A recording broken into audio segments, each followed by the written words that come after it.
Imagine walking through those massive, bustling aisles of Costco. You know the ones. Oh yeah, concrete floors, the giant steel racks. Right. And you're looking at these pristine shelves, well, pallets really, stacked high with products. It's this incredibly familiar image for so many of us.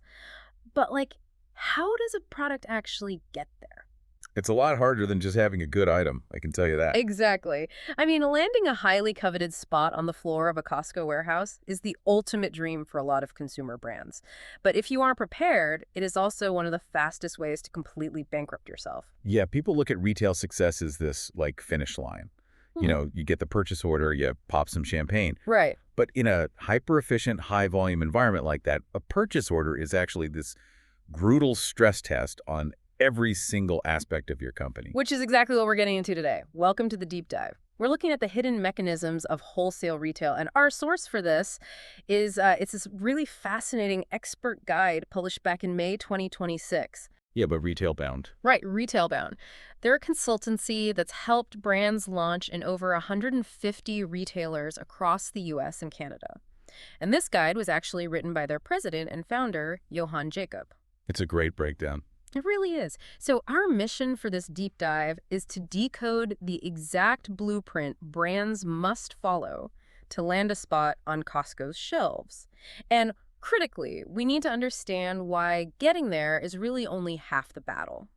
So, okay, let's unpack Do this. it.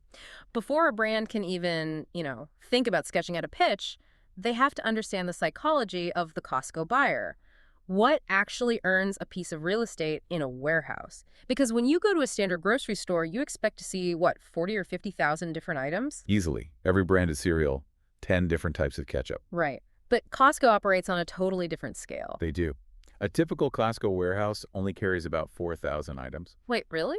Just 4,000? Yeah, it's less than 10% of a traditional supermarket's inventory. Why limit it so drastically? I mean, if you have these massive airplane hangar-sized warehouses, wouldn't you want to offer as much variety as humanly possible? Well, no, because you have to think about the purchasing power mechanism.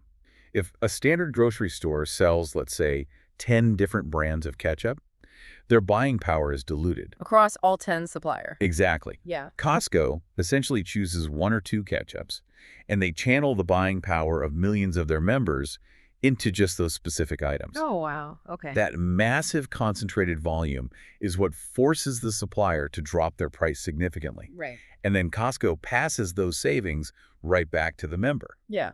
So, that low SKU count isn't a lack of options. It's a very deliberate strategy to guarantee the lowest possible price. Okay, so that means every single slot on that steel shelf is incredibly precious real estate. Exactly. It sounds like trying to get into an incredibly exclusive club. The bouncer isn't just looking for nice shoes, they're looking for someone who brings a completely new vibe to the party. That is a perfect analogy. Mhm. And what's fascinating here is how this philosophy demands that brands basically rethink their core identity, Hmm. because uniqueness is a hard requirement. It's not just a preference. Wait, so if I have a really fantastic coffee bean, right, and I can sell it cheaper than the brand they currently stock, wouldn't they just swap me in? You'd think so, but no. Price is essential, obviously, but cannibalizing their own sales doesn't help Costco grow. Oh, I see. Right. If they just swap you in, they might just trade dollars with the existing brand without actually exciting the customer. They want a product that adds a whole new dimension to the shopping experience. Like a unicorn product, as the guide calls it. Exactly, a unicorn. A new twist on a classic, or an innovative solution to a common problem.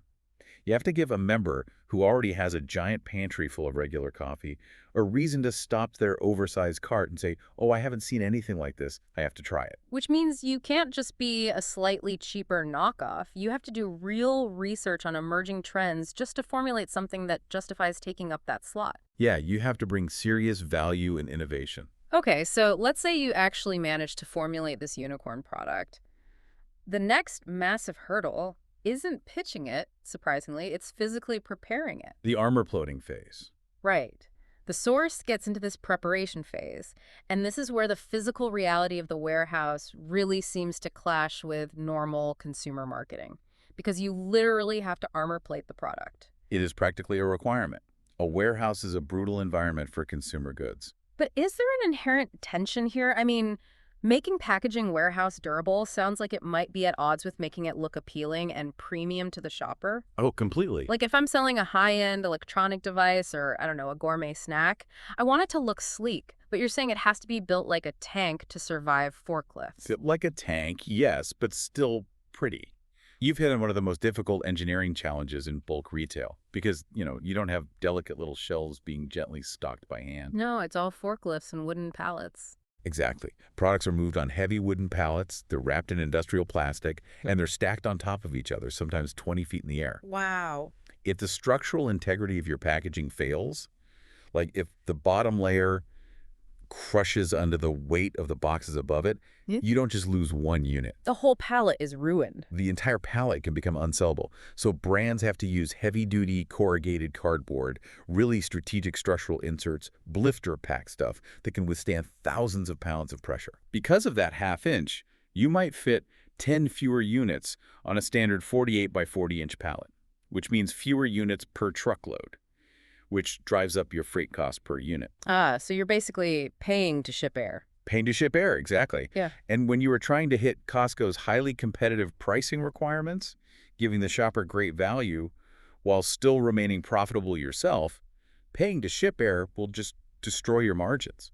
So it's this intense balancing act. You have to calculate the cost of manufacturing, the cost of this complex structural packaging, optimize the physical dimensions to maximize freight, and still hit a crazy low price point. Yep. And as Johann Jacob notes in the guide, you can't compromise on quality to make that math work. Right. The guide specifically mentions needing to meet industry standards, getting certifications, securing endorsements to bolster your credibility, which makes sense. I mean, if someone buys a massive bulk package of a subpar product, they aren't just mildly annoyed. No, they're stuck with, like, 3 pounds of terrible trail mix. Exactly. And that damages their trust in Costco itself. Which is why the retailer is so strict. They're putting your own reputation on the line. Okay, so let's say a brand performs this miracle. They have the unicorn concept, they've engineered indestructible but stunning packaging, they've run the pallet geometry, the math works, the certifications are stamped on the box. You're ready. It's time for the pitch. I'm walking into the buyer's office, I've got my spreadsheet showing killer margins and undeniable value. I figure I just show them the math and I'm in. Well, if you just show them the math, you are probably going to be shown the door very quickly. But why? I mean, here's where it gets really interesting to me. This is a giant corporation moving billions of dollars of inventory.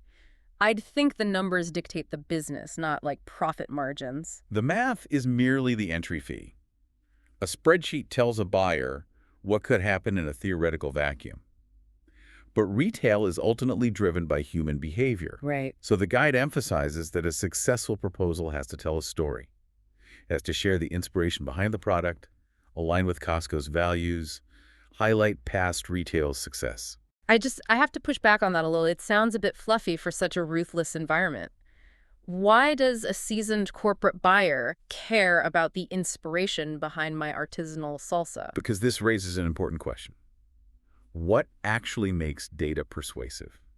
Think about it from the buyer's perspective. Okay. They are seasoned professionals, and they are taking a massive gamble by allocating one of their extremely limited slots to your product. If it fails, it's a highly visible, very expensive mistake. Because of the scale. Right, the story, the inspiration, the unique selling point, that tells the buyer why the customer is going to care. But you don't just give them fluff, you combine that emotional storytelling with cold, hard numbers. Like past customer reviews and hard data. Exactly. Merging emotional storytelling with cold, hard data is really the only way to build a compelling case for a retail giant. You show them there's already a verified, passionate connection between this product and the consumer. Okay, I see the mechanism there. The narrative hooks them, but the data, the reviews, the projections, that justifies the risk. Precisely. And you put all that into a presentation with a strong visual aspect, making it super easy to digest so the buyer can turn around and champion your product to their own higher-ups. So you make the pitch, the buyer's engaged, they like the data, they love the story. Then you transition into the actual negotiation room. Where things get very real. Yeah, and the source material highlights something here that really caught my eye. It says that transparency is strictly required regarding pricing, production capabilities, any limitations you have. Absolutely. But being completely transparent about your production limitations sounds incredibly risky when you're trying to impress a retail giant. Aren't you supposed to fake it until you make it? Oh, if we connect this to the bigger picture, that fake it till you make it startup mentality is incredibly toxic in this specific environment. Really? Oh, yeah. It's a natural instinct to want to hide your operational limits when you're auditioning for a huge opportunity. But in a high-volume environment like Costco, hiding your limits will inevitably lead to failure. Walk me through the fallout of that. Let's say I tell the buyer my facility can easily handle a nationwide rollout, but secretly I know my factory maxes out at a fraction of that. Okay, let's follow that chain reaction. You get the nationwide purchase order. Great. Then you instantly panic because you don't actually have the capacity. So you scramble to find third-party manufacturers at the absolute last minute. Which means I'm rushing. You're rushing, so quality control plummets. You start missing delivery deadlines. And the retailer ends up with empty pallets on the floor where my product should be. Exactly. And empty space in a warehouse is a cardinal sin. Members come in looking for the product, they can't find it. Or worse, they buy the rushed batch, and the quality is terrible. So the retailer loses revenue and trust. Yes, and you have permanently burned your relationship with that buyer. Look, a seasoned Costco buyer knows that supply chains are complex. They know limitations are real. They aren't expecting magic. Right. They aren't looking for a magical entity with zero problems. They view flexibility and honesty as indicators of a reliable long-term partner, not a weakness. So radical honesty is actually demonstration of competence. You're proving you understand your own operational constraints. It is the absolute foundation of cooperation.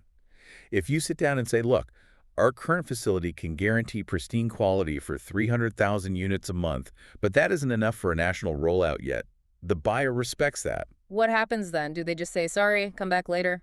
Not necessarily. If the product is truly that unicorn we talked about, they might offer a regional test, like, let's launch this in 20 locations in the Pacific Northwest. We'll monitor the sales, let you scale up safely, and plan a national rollout next year. Oh, I see. That flexibility is why transparency is crucial. They need to know that when inevitable supply chain hiccups happen, you're going to call them and solve it together, not just hide it. It completely reframes corporate negotiation. It's less of a staring contest over margins and more of an operational stress test to see if you can actually survive their supply chain. Exactly. The scale is so massive that the trust just has to be absolute. Okay, so let's assume a brand survives that crucible. You were transparent, you agreed to a regional rollout, you optimized the pallet geometry, and the buyer finally says yes. You're in. You are officially placed on the floor. Most people would consider the job done. But looking at the insights from Retailbound, getting placed is literally just the starting gun. The final phase is surviving the shelf. Yeah, this phase shocks most brands. They think placement equals guaranteed sales.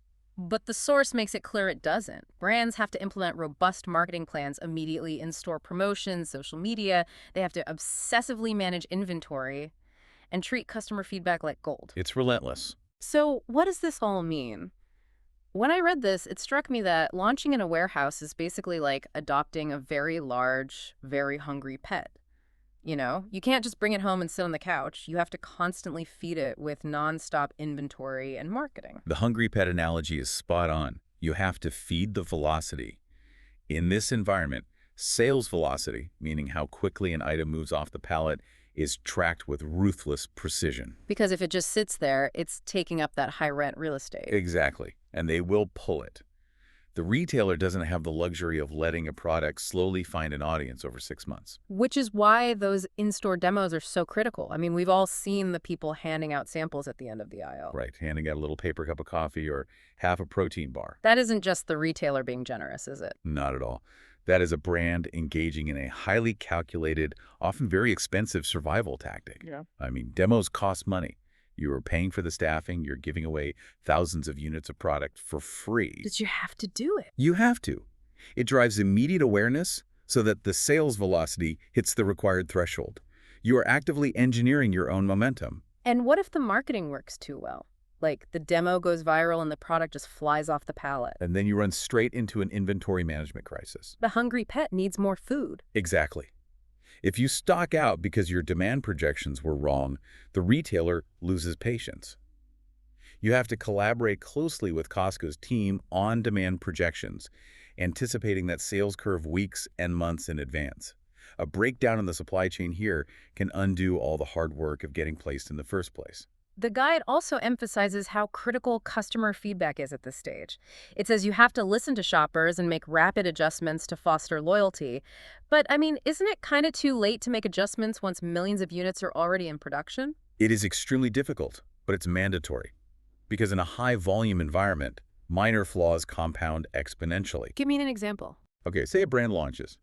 Members take it home, and they discover that your new armor-plated packaging is actually incredibly frustrating to open. Oh, right. Or maybe the flavor shifted slightly when you scaled up the recipe for bulk manufacturing. Exactly. Now, in a normal grocery store, maybe a dozen people complain or return a small box. Oh, at warehouse scale? At warehouse scale, a minor packaging flaw means entire pallets of returned merchandise. It's a massive financial hit for everyone. Wow. You have to intercept that feedback immediately, adapt the manufacturing, and fix the flaw before the next purchase order ships. That is just, it's a monumental amount of pressure. It is. Sustaining growth requires orchestrating marketing, hyper-accurate logistics, and rapid product iteration all at the same time. Which is exactly why specialized consultancies like Retailbound, Johann Jacobs' company, step in. They help bridge that gap. Right. They offer sales management and channel marketing support because it is virtually impossible for a brand to manage that fast-moving machine alone if they don't have deep, specific experience in the channel. It really is an entirely different operational universe. And for you listening right now, this knowledge completely changes the way you walk through Costco. Oh, it ruins it in the best way. It does. The next time you're pushing that oversized cart down the concrete aisle and you see a brand doing a demo on the floor, you'll know you aren't just looking at a new snack. You are looking at a survivor. Absolutely. You'll recognize the massive journey it took, the engineering to survive the forklifts, the pallet geometry that made the margins work, the storytelling that mitigated the buyer's risk, the transparent negotiations. It is a monumental operational achievement just to be sitting on that floor in front of you. It is a gauntlet of efficiency. And, as we wrap up our analysis of this blueprint, I think there's a fascinating, maybe even slightly unsettling question to leave you with. Well, let's hear it. Think about the sheer amount of adaptation required. If a brand successfully adapts its packaging, its pricing, and its volume entirely to satisfy the massive demands of Costco's unique environment, at what point does the Costco version of the product completely consume the brand's original identity? Oh, wow. Right. When you change every aspect of your business to survive the machinery of a retail giant, do you remain the brand you started out as, or do you become something else entirely?